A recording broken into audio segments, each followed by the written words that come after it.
Hi, I'm Mayela. My sister accused me of stealing a $16,000 necklace. My parents didn't ask questions. They just told me to leave. So I did. And I stopped paying their mortgage, their bills, her tuition, all of it. They erased me from the family, but not from the finances. You ever give everything, only to be treated like you never existed? Because what hurt wasn't the accusation. It was realizing they never saw me in the first place. And that necklace? It was never lost. So why did they need me gone? Let me tell you what happened. Lorelei's birthday party looked like something straight out of a lifestyle blog. Strings of Edison lights swaying above the patio, a rented catering truck parked beside the fence, and guests walking around in perfectly coordinated pastels. If someone had walked in off the street, they would have assumed it was an engagement party, or maybe a baby shower. That's how much effort had gone into the celebration of my sister turning 35. I stood near the back door with a half-empty glass of club soda, watching as Dad handed her a small, deep blue box with a gold ribbon.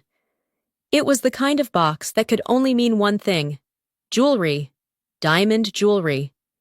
And sure enough, the moment she opened it, the crowd around her gave a collective gasp. "Oh my God!" Lorelei said, lifting the necklace from the velvet bed with perfectly manicured fingers. "Are you serious? This is real?"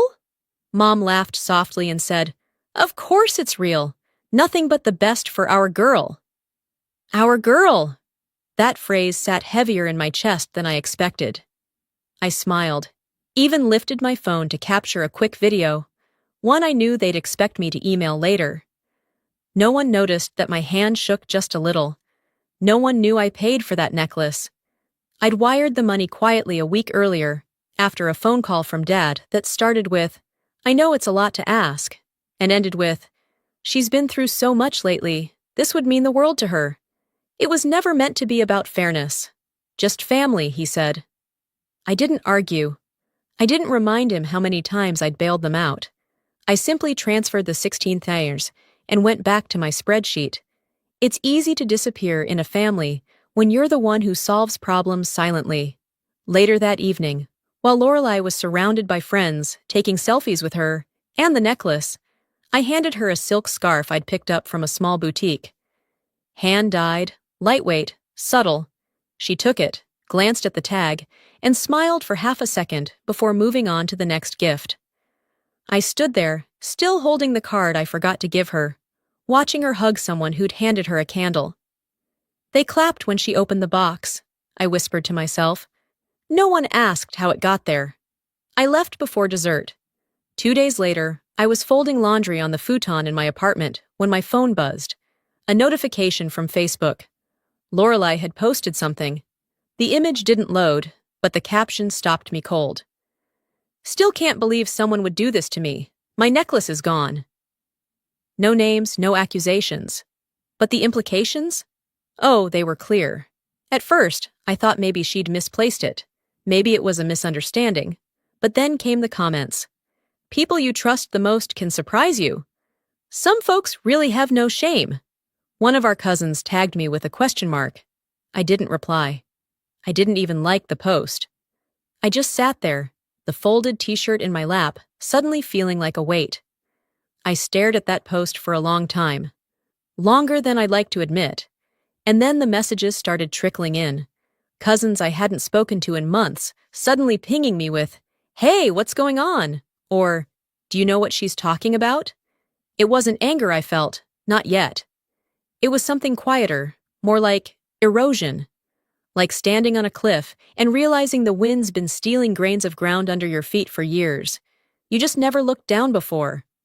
I closed the app, set the phone face down. That night, as I was washing up the dishes, my phone buzzed again, this time with a group text from Mom. "Dinner Sunday night? Would love to have everyone together again. Just a little family check-in." The emoji made me pause. Mom rarely used emojis. It didn't feel warm. It felt deliberate. I wiped my hands on a dish towel and stared at the message. I thought about not responding. I thought about replying, "Is this about the necklace?" But in the end, I just typed, I'll be there. Even as I pressed send, I felt the chill crawl up my spine.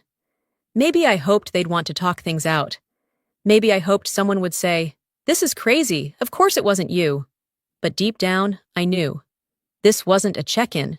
This was a setup. I sat down at my desk, opened a blank note, and started writing down the dates. When I'd made payments, covered tuition, transferred funds. Not because I planned to bring it up. Just to remind myself, I wasn't imagining the things I'd done. I wasn't invisible. I was just easier to ignore than to thank. The next 48 hours moved in slow motion. I went to work. I answered emails. I even managed to fix a nasty data bug in one of our forecasting tools. But every action felt distant, like I was watching someone else live my day. Sunday came quicker than I'd hoped, and by late afternoon, I found myself double-checking my reflection in the hallway mirror. I'd chosen a soft blue blouse, neutral, quiet, inoffensive, nothing too sharp, nothing too loud. I drove over just before 6. The streets were quiet, just the way they always were on Sundays in our neighborhood. That kind of stillness that almost warns you. Be careful, something's coming. As I pulled into the driveway, I noticed 3 cars already there. My parents', Lorelei's white crossover, and my uncle's truck. Strange. Uncle Charles hadn't been around for months. The door opened before I could knock. My mother smiled in that slightly forced way she always did when trying too hard. "Come in, sweetheart. Dinner's almost ready," she said, stepping aside as if nothing had happened. I followed her in, noticing the scent of baked cheese and something sweet. She'd made my favorite casserole, chicken and squash, the one she only ever made on my birthday. Except this wasn't my birthday, and she hadn't made it then either. Lorelei was already seated at the table, swirling a glass of red wine, nails perfectly polished, expression unreadable. Dad sat at the head of the table, arms crossed over a clean button-down. Everyone was already in position. I was the last piece of the puzzle. We sat, passed dishes like we were rehearsing a Thanksgiving commercial. The tension was low at first, like a simmering pot. Just family pleasantries, surface-level conversation. Lorelei talked about her new project, something marketing-related, and Dad made a joke about TikTok trends he didn't understand. And then, just as Mom refilled my water glass, Lorelei tilted her head slightly and said, "You know what's wild? I still haven't found that necklace." My fork stopped halfway to my mouth. "Which one?" Uncle Charles asked casually, clearly playing his part. "The one from my birthday. The diamond drop," she replied, her eyes locking on mine. "The one I wore at the party. I had it in my jewelry box, but now, gone." A silence fell over the table, like someone had turned the volume down on the entire room. "I thought you said it might have been misplaced," I said carefully, not breaking eye contact. "I thought so too," she said, almost smiling. "But I've looked everywhere. It's not like I leave things lying around." "I'm sure it'll turn up," Mom offered gently. "It's strange, though," Lorelei continued, her voice syrupy. "I mean, Mayela, you were upstairs before dinner that night, weren't you?" I blinked. Once, twice. "Yes, I used the bathroom." "That's right, but the hallway light was off, and I could have sworn I saw your door open." "I didn't go in your room." Dad's voice cut through the air like a sudden storm. "Let's not turn this into something it's not." Lorelei leaned back, crossing her arms. "I'm just saying, someone was in there, and now it's missing." I looked at Mom, hoping she'd intervene. Instead, she kept folding the edge of her napkin. Then came the line that shifted the room entirely. "Well," Lorelei said, setting her wine down, "I found the box." That pulled everyone's gaze. "The necklace box," she clarified, eyes never leaving mine. "It was under the bookshelf, in your old room." My mouth went dry. Dad's chair creaked as he leaned forward. "Is there anything you'd like to tell us?" I shook my head slowly. "I haven't touched that room in over a year. Why would I?" People do strange things under pressure, he said, cutting me off. I didn't take it, I said clearly. You know me. I thought I did, he muttered. Mom still hadn't spoken.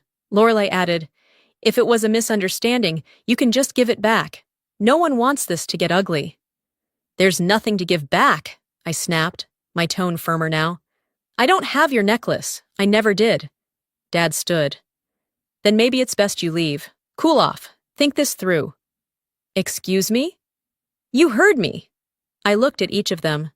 None of them flinched, not even Charles. The same man who once told me I was the only kid in the family who had a brain. I came here for dinner, not an ambush. You came here to play innocent, Lorelei muttered. That's enough, I said, voice steady. You've made your point. You want a thief, but you don't want the truth. You want drama, not facts. Dad pointed toward the door. Go. My mother stood then, but didn't stop him. Didn't stop me. So I walked. Not to the guest room where I used to stay, not to gather things. Because I knew. Nothing in that house belonged to me anymore. Outside, the night had turned cool. I stepped down onto the porch slowly, like my body needed time to adjust to the fact that I had just been evicted from my own family. As I reached the sidewalk, I glanced up. Lorelei was watching from the upstairs window, arms folded, that same smirk still there. I didn't give her the satisfaction of looking away. No bag, no charger, not even my favorite mug from the kitchen. But I had something else now, something I hadn't had before. Clarity. I didn't go far that night, just drove until the lights faded and the air didn't smell like memories. I ended up in a dimly lit short-term rental about 15 minutes away, a converted garage with barely enough space for a twin bed and a kitchenette the size of my old walk-in closet. But it was quiet, and right then, quiet was luxury. I collapsed onto the lumpy futon without changing clothes. My shoes were still on. No charger, no change of clothes, no toothbrush, just my purse and the weight in my chest. I tried to sleep, but all I could see when I closed my eyes was that ridiculous smirk on Lorelei's face as I stepped off the porch. By morning, my phone was at 2%. I found an old Android charger tucked in the drawer beside the bed. One of those lucky coincidences that felt like it came with a wink from the universe. I plugged in and stared at the blinking screen until it flickered back to life. The first message was from work, just a meeting reminder. The second was from my mom. Hope you made it home okay. No period, no warmth, just neutral. I didn't respond. Instead, I messaged my manager and asked if I could work remote for the week. He didn't ask questions, just said, take the time you need. After showering, I made a list on the back of an old receipt. Deodorant, socks, toothpaste, phone charger, pain relievers, cheap flats for work calls. I took the car to a nearby strip mall and bought everything in under 20 minutes. No hesitation, no checking prices. I just needed to stop feeling like I was unraveling. Back at the rental, I laid the new items across the foot of the bed like supplies for an emergency. Maybe that's exactly what this was. Later that evening, I sat on the edge of the mattress with a reheated burrito in one hand and my phone in the other. I was flipping through social media like it owed me answers. And then I saw it. A video from Lorelei's account titled, GRWM, Birthday Dinner Look. Get ready with me. Typical. She stood in front of her vanity, curling her hair, applying foundation, talking to the camera in that fake soft voice she always used when trying to sound relatable. But it wasn't her words that stopped me. It was what was behind her, in the mirror. Hanging delicately around her neck, half tucked beneath her blouse, was the diamond drop necklace, the same one that had supposedly gone missing, the one that got me kicked out of our family's dinner, the one she'd cried over in front of Mom, the same necklace she'd said was definitely stolen. I blinked, paused the video, rewound it. There it was again, clear as day. A glint of betrayal caught in glass and pixels. I didn't react. No yelling, no calling, no dramatic post.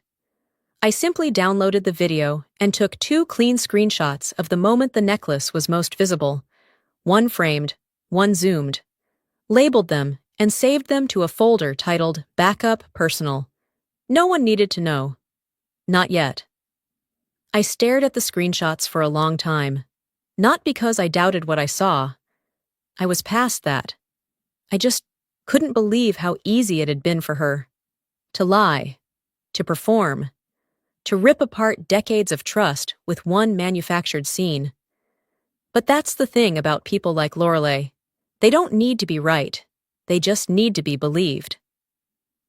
2 days later, I was sitting in a small coffee shop a few blocks from the rental, trying to piece together a version of my week that would make sense to anyone else.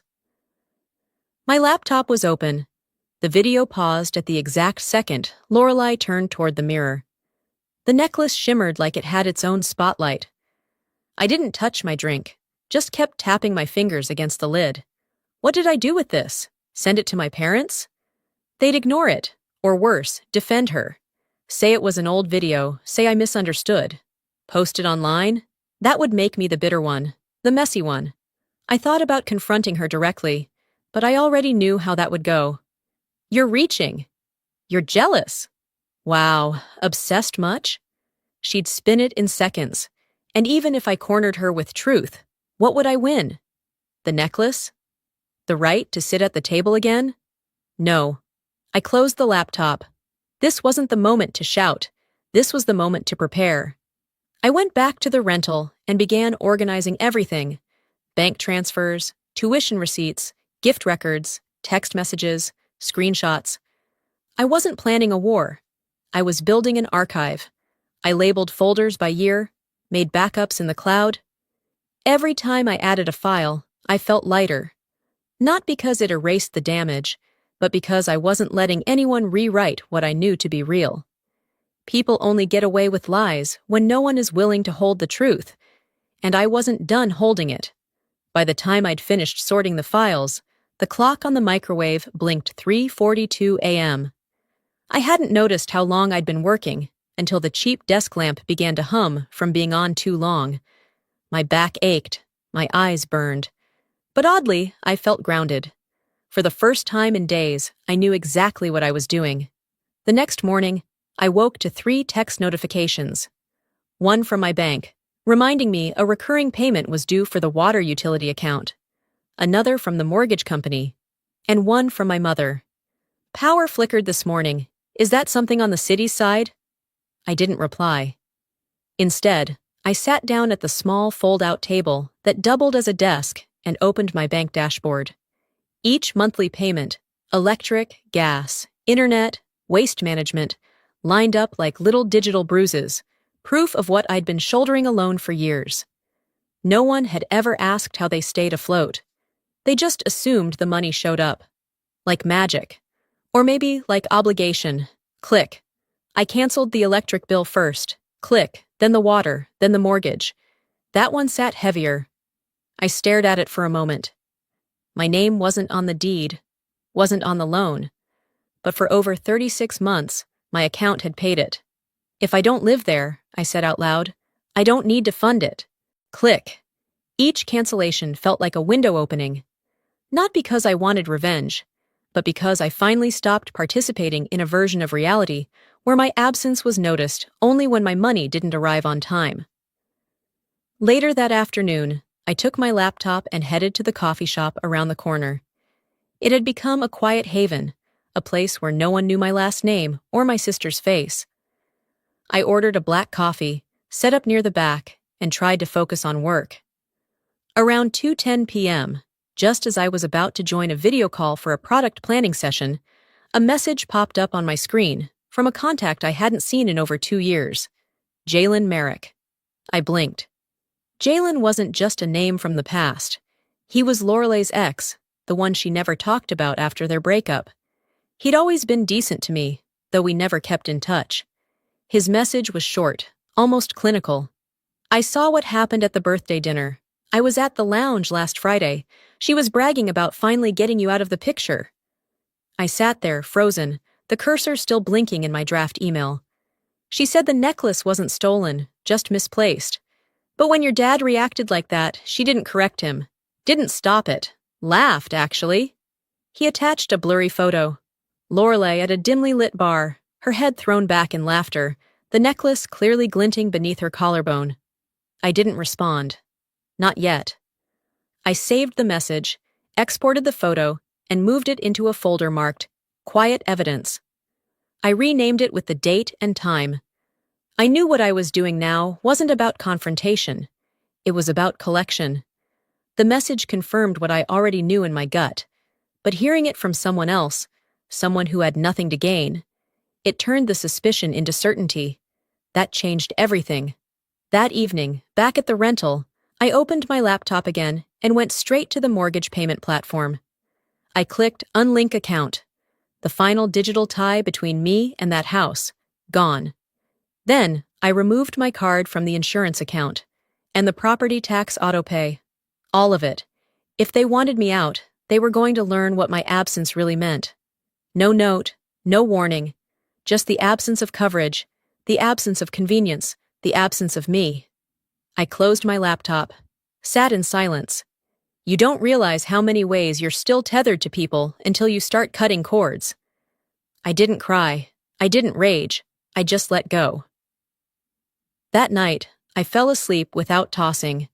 No dreams. Just a stillness that didn't feel empty. It felt earned. The next morning arrived without drama. No nightmares. No jolts awake. Just light pressing through the slats of the blinds and the mechanical hum of the mini fridge at my feet. I sat up slowly, not because I was tired, but because I wasn't in a hurry. For once, no one needed me to fix something. Still in my t-shirt and borrowed sweatpants, I walked over to the folding table and opened my laptop. A fresh spreadsheet greeted me like an old friend. I hadn't touched it since before the birthday dinner, but the tabs were all still there. Mortgage history, tuition records, utilities, credit card transfers. I opened a new sheet, titled it Personal Ledger, and started typing. First column, date of transaction. Second, purpose, rent, groceries, prescriptions, dentist copay. Third, recipient, dad, mom, Lorelei, textbook, utilities, autopay. Line by line, I built my case. I didn't cry, didn't pause, didn't second guess. It wasn't about revenge, it was about memory. I was tired of letting other people rewrite the past. By the time I finished, the total at the bottom of the sheet read 243,188 seans in 72s. It took my breath a moment to catch up. That number didn't include the time spent driving my mom to appointments, or covering surprise bills, or the interest I paid on credit cards used to float family emergencies. I printed it, stapled the pages together, slid the stack into a yellow folder, and wrote across the top in black Sharpie. Truth. If anyone ever dared to say, "You never really helped," I could hand them this instead of explaining. Around 1:30 that afternoon, while I was heating leftover rice in the microwave, my phone lit up with an incoming call. Dad. I let it ring once, twice, then picked up. "Hi," I said, flat and unassuming. He didn't return the greeting. "Did you change something with the bills?" he asked, already knowing the answer. "Yes," I said calmly. "I canceled all the autopays tied to my account." Silence on the other end. Not confusion, just the weight of him having to speak next. "You could have at least warned us." I paused, not because I didn't have an answer, but because I wanted him to hear the echo of his own words. "You told me I didn't belong in that house," I said. "Why would I keep paying for a home I was thrown out of?" "That's not how any of this was supposed to go," he snapped. "We didn't ask you to do any of that. You chose to. That's on you." It was one of those lines people use when they don't want to feel guilty. Sharp enough to hurt, but just vague enough to deny intention. Like tossing a rock into a window and saying you didn't mean for it to break. "You're right," I said. "I did choose to help, every time. I chose to give, and you chose to pretend it was owed. Mela, I didn't wait for the rest. You chose to believe I was a thief. You chose not to ask me. You chose not to defend me. And now you're surprised I stopped showing up? He said nothing. I let the silence hang between us, long and uncomfortable, before finally ending the call. Afterward, I didn't pace, didn't shake, just walked back to the microwave, pulled out the bowl of rice, and sat at the table. While I ate, I opened a new folder on my laptop and titled it, "For Attorney If Needed." I scanned every bank statement, every tuition invoice, every email thread confirming wire transfers. I organized them by year, then by category. In a separate document, I started typing a timeline. A chronology of care. It wasn't bitter, it was factual. If anyone ever wanted to drag this into court, or worse, into some public dispute, I wasn't just going to defend myself. I was going to be ready. I didn't want to fight. But I also wasn't going to fold. Some people think being quiet means being weak. But silence can be strategy. And I was done letting guilt determine the terms. Generosity isn't a debt. It's a choice. But when that choice gets treated like an expectation, something inside you changes. And mine already had. By Friday morning, the stillness I'd earned had become routine. I no longer woke with dread. No morning anxiety. Just a quiet resolve. I brewed coffee in the dented French press left behind by a former guest of the rental, sat down at the table, and began scanning the news like I did every morning. Detached but attentive. That's when my phone buzzed with a message from my cousin Haley. It was a photo of a formal invitation. Elegant script embossed in gold on cream paper. "You're cordially invited to celebrate Warren and Elira Sutter's 40th wedding anniversary." Underneath, the names, "Hosted by their daughter, Lorelei." That word, daughter, sat on the page like a dare. Only one name, just Lorelei. I stared at the image for a few seconds before zooming in on the venue name. I knew that place. I was the one who had paid the deposit nearly a year ago, back when my parents were pretending things would turn around soon. I remembered covering the first half to hold the date, Dad promising to settle up soon. The photo had been sent without comment, no explanation, just the image and the unspoken invitation to notice what was missing. They deleted me, but used my money to send out the mailers. It wasn't surprising, but it still landed like a slap. I closed the message. Didn't reply. I didn't need to. Around midday, I took a short break from work and scrolled through social media to clear my head. A bad habit, I know. But sometimes it helped, not this time. On LinkedIn, right near the top of my feed, there it was. Lorelei's new post. A filtered photo of her in a cap and gown from her recent graduation ceremony, throwing her head back dramatically under a tree, her arms raised in some overacted gesture of triumph. The caption read, "Couldn't have done it without Mom and Dad's unwavering support.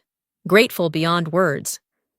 That part didn't sting, at least not as much as the comments underneath. "You've got the best parents. So proud of you and them.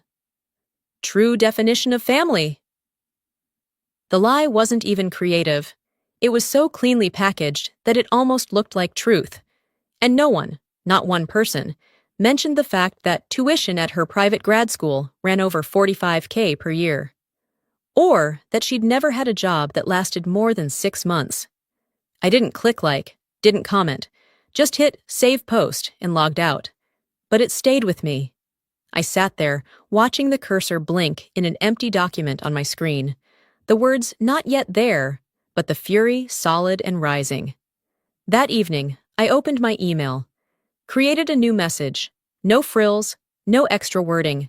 Just truth, arranged in lines and attachments. 2. Every extended family member I still had an email for. Subject, for your information and mine. In the body, I wrote, "I've remained quiet for a long time, not because I had nothing to say, but because I believed silence was safer. I'm not sending this for pity or sympathy. I'm sending it because facts matter, especially when stories are being told without me in them." Attached were 3 PDFs. Tuition breakdown, every invoice paid from my account, with timestamps. Event deposits, wedding venue receipt, party payments, check stubs, medical expenses, mom's prescriptions I covered when their insurance lapsed. At the bottom, I signed off with, "I have no expectations, just records." I hovered over the send button. I wasn't doing this to start a fight. I was doing this so they couldn't rewrite the story without evidence. So that if anyone dared to whisper, "She's just bitter," I could reply. With receipts. I hit send. And then I sat back. I didn't feel triumphant. Didn't feel ashamed either. What I felt was something cleaner. Like I'd finally pushed a weight off my chest that I wasn't meant to carry in the first place. Sometimes people talk about revenge like it's loud, like it explodes or burns or leaves someone crying. But this wasn't that. This was surgical, quiet, precise. This was clarity. The first call came the next morning. I let it go to voicemail. Then another buzzed in before I'd even gotten out of bed. Same area code, different number. By the time I had poured a cup of coffee and opened my laptop, 3 more missed calls had joined the queue. All unspoken, all urgent in their silence. I didn't need to listen to the messages. I already knew. By mid-afternoon, I decided to run a few errands. I threw on jeans and a hoodie, tucked my hair under a baseball cap, and drove out to the pharmacy to refill my thyroid medication. It had slipped my mind the last few days, buried beneath spreadsheets and emotional debris. The moment I stepped inside the store, I noticed the pharmacist's assistant stiffen. She was usually friendly, Chloe, if I remembered correctly. Her smile faltered slightly as I approached. "Hi, I'm here to pick up a refill for Mayela Sutter," I said, offering the usual polite tone I reserved for public spaces. She typed for a few seconds, glanced at the screen, then looked back at me with a carefully controlled expression. It looks like your coverage was removed. It says you're not listed under the plan anymore." I blinked. "Excuse me?" She lowered her voice. "It was changed last week, retroactively. I can still fill the prescription, but it'll be out of pocket." "Of course." I nodded once. "That's fine." As she rang it up, I pulled out my debit card. The total wasn't astronomical, but the message was crystal clear. They didn't just push me away, they erased me. I left the store without saying another word. Didn't slam the door, didn't complain. Just walked back to my car and sat for a moment, letting the weight of the moment settle. I wasn't just being cut off emotionally. They were cutting me out legally, financially, institutionally, as if undoing my contributions somehow rewrote my presence. Later that evening, after dark had crept in and the city lights flickered through the blinds, I opened my email to find a message from a coworker. Subject line, "You should see this." I clicked it. Attached was a TikTok clip, just 7 seconds long. Lorelei's face filled the frame, her makeup half done, curling iron in one hand. She was doing one of those "get ready with me" videos, the kind influencers love. But behind her, in the reflection of the vanity mirror, clear as daylight, was the necklace. The diamond drop necklace. The one she had sobbed over, accused me of stealing. The one that had gotten me cast out of my parents' home like an unwanted visitor. She wore it casually, tucked just beneath her collarbone, half visible as she adjusted her blouse. No edits, no filters. Just truth, hiding in plain sight. I paused the video, took 3 screenshots, labeled the file. Necklace proof LD, March 22.move. I didn't call her. I didn't send it to anyone. I opened my archive. For the next hour, I built new folders, photos, receipts, medical, voicemails, and now, video evidence. Everything had a label. Everything had a timestamp. This wasn't paranoia, it was preparation. I wasn't planning to sue. But if they tried to bury me again, I'd have a digital trail wide enough to walk straight back into the truth without saying a word. I uploaded the screenshots, double-checked the file names, backed it up to 2 separate cloud services, sent an encrypted copy to my personal email, just in case. Then I leaned back in my chair and stared at the wall above my desk. Nothing hung there, no photos, no notes, no reminders. Just white paint and quiet defiance. "They can say I disappeared," I murmured. "They can tell people I abandoned the family, But I'll know better. And now I have proof. Sometimes people don't need to scream to burn bridges. Sometimes they do it with signatures, with omissions, with quiet betrayals wrapped in polite smiles. They had removed me from the insurance like I was never born, like I was some temporary visitor who overstayed her welcome. But facts don't vanish just because someone edits you out of the family group text. As I uploaded the final file, I felt something unfamiliar settle in my chest. Not rage, not sadness, certainty. Let them talk. Let them twist the story. I had receipts. I had video. And most importantly, I had nothing left to lose. The next day started with a chime. Not an alarm clock, not a text from a friend. A calendar notification from my bank. Auto payment scheduled in 48 hours. It was for the mortgage. I stared at the alert like it was written in a language I no longer spoke. It didn't take long to decide. I grabbed my laptop, sat cross-legged on the floor near the outlet, and opened my banking portal. One by one, I found the linked accounts. The mortgage, the car insurance, the trash collection service. My card was attached to every one of them. They had made me invisible, but kept my money in circulation like it belonged to them. Not anymore. I clicked cancel on the mortgage payment first. A pop-up appeared. Are you sure? I clicked yes without hesitation.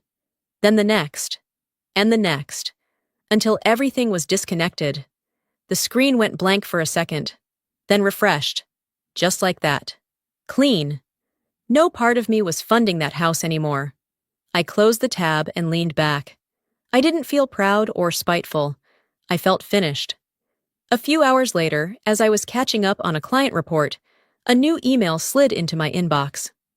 Subject line: Cease and desist. Defamation notification. From a law office I didn't recognize. I opened it.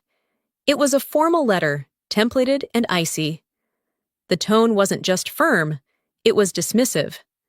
They accused me of slander, emotional disruption, and potential reputational damage to their client, whose name was right there in black and white, Lorelei Draper. It ended with a warning. If this behavior persists, our client may pursue legal remedies. I didn't even blink. Instead, I replied to the email. No explanation, no counter-argument, just a Dropbox link with one folder titled Evidence Packet. Inside were the video clips, screenshots, emails, the ledger of payments, the TikTok frame by frame, the screenshots from Jalen, the text from my dad after I canceled the mortgage draft that read, "You're being dramatic." I didn't say a word. Let the documents do the talking. 2 days later, a second email came. One line.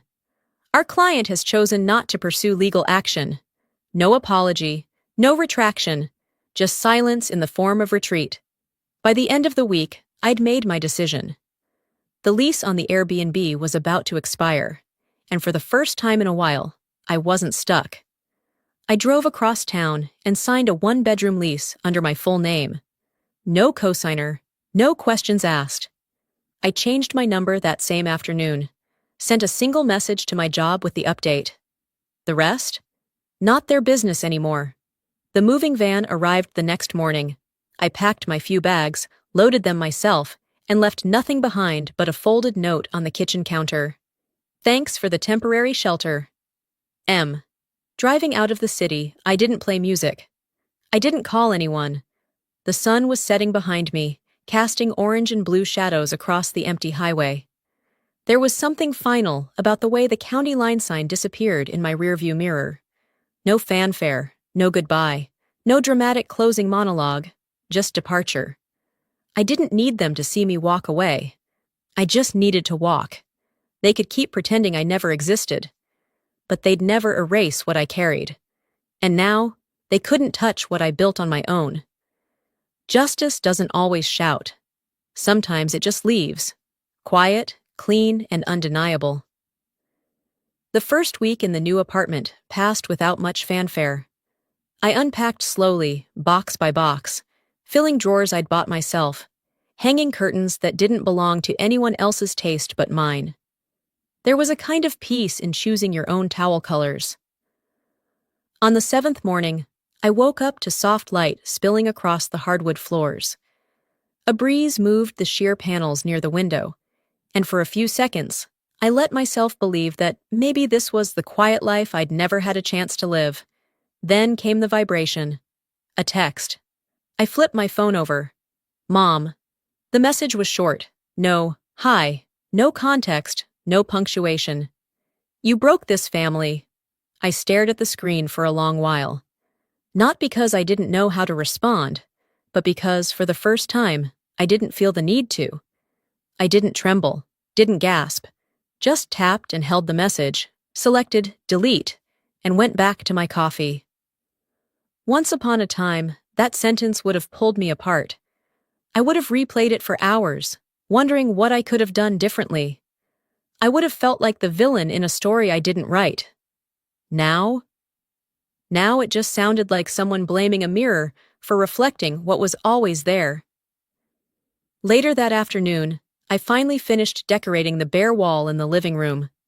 It had taken me weeks to decide what to put there. I didn't want anything generic. No live laugh love signs or store-bought motivational quotes. I wanted something honest. I pulled out a photo, one of me at age 8, standing barefoot in the backyard, holding a butterfly net and grinning like I discovered something important. Just me. No one else in the frame. I placed it inside a simple black frame and hung it in the center of the wall. Below it, I tacked up a single word I'd cut from thick cardstock. Enough. Not as a statement of anger, but as a declaration of self. I wasn't celebrating exile, I wasn't proud of the losses, but I also wasn't begging to be taken back. This home, tiny as it was mine. Not rented emotionally, not borrowed under conditions. Mine. I stepped back and looked at the picture, then the word beneath it. I spent years paying to belong. Turns out I was always enough, just too close to see it. That evening, I checked my voicemail inbox. It had been filling up, but I hadn't touched it in days. 10 new messages. I listened to none. One came from my aunt, one from a cousin, one from my father. His voice clipped, saying something about Lorelai going through a tough time. Another one asked if I could just talk to her. One of them even had the nerve to say, "We need to move past this." Move past what? Being accused of theft? Being erased? I tapped Select All and hit delete. Then I muted voicemail alerts.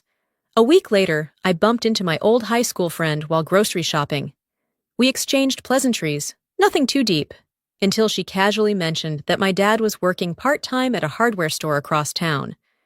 I raised an eyebrow but said nothing. She didn't press. The same night, I got a message from an old coworker who still followed Lorelai on social media. "You might want to see this," it said. Attached was a screenshot of Lorelai selling designer bags and shoes online. "Big closet purge," the caption read. "Moving on."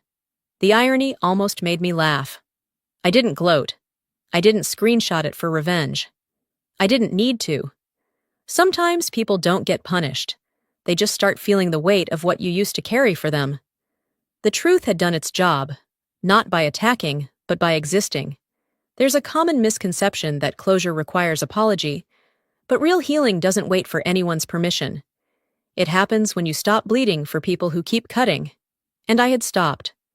My life now was small, but it was real. I cooked for one, paid for one, answered to no one, and that, in itself, was wealth. I stood at my window that night, watching the last of the daylight disappear between two buildings. Somewhere behind me, a kettle began to whistle. I turned from the glass, poured the water, and settled into my chair with a quiet smile. Forgiveness isn't always a door you open. Sometimes it's a door you walk past. Quietly. For good. Before I go, let me leave you with this. When I was younger, I thought loyalty meant keeping quiet.